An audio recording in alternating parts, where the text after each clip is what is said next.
America হোক, Britain হোক, Japan হোক, যারা ইসরায়েলের সাথ দিচ্ছে, ফ্রান্স হোক, এদের কাছে ম্যান পাওয়ার আছে, মানি পাওয়ার আছে, মাসুল পাওয়ার আছে, অস্ত্র আছে, ম্যান্ডেট পাওয়ার আছে, একত্রিত তারা।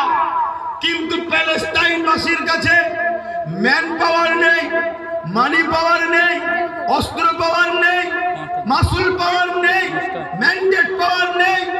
কিন্তু প্যালেস্টাইনবাসীর হৃদয়ে আল্লাহ ও রসুল রয়েছে, তাই তাদের মোকাবেলায় এরা পরাজিত হয়ে পিছতে বারবার বাধ্য হচ্ছে। জোরে বলুন সুবহানাল্লাহ।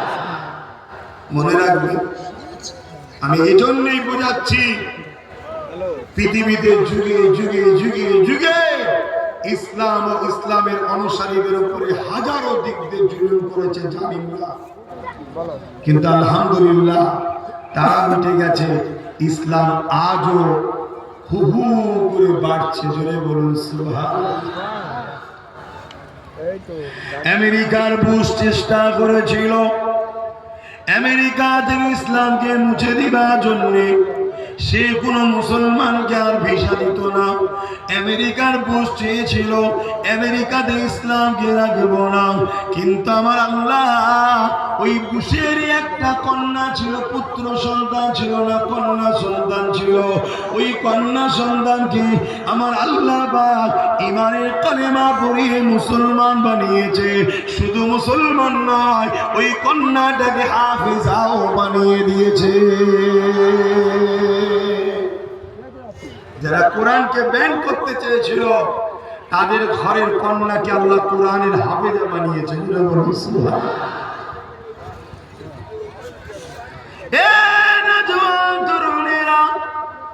আজ ইউরোপ প্রদেশের মধ্যে, আজ ইউরোপ দুনিয়ার মধ্যে জন যুবক যুবতীরা দলে দলে দলে প্রতিদিন ঈমানের কালেমা পড়ে মুসলমান হয়ে যাচ্ছে।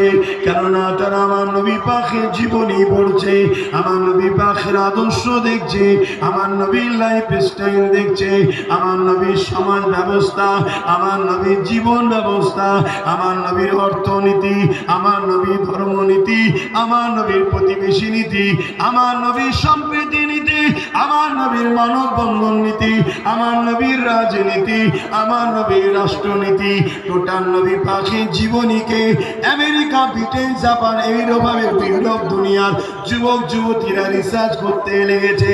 তারা রিসার্চ করতে করতে দেখছে আমার রাসূলের মতো কেউ আসেনি আর আসবে না। তাই তাদের ঘরের যুবক যুবতীরা দলে দলে দলে দলে ঈমানের কালেমা পড়ে মুসলমান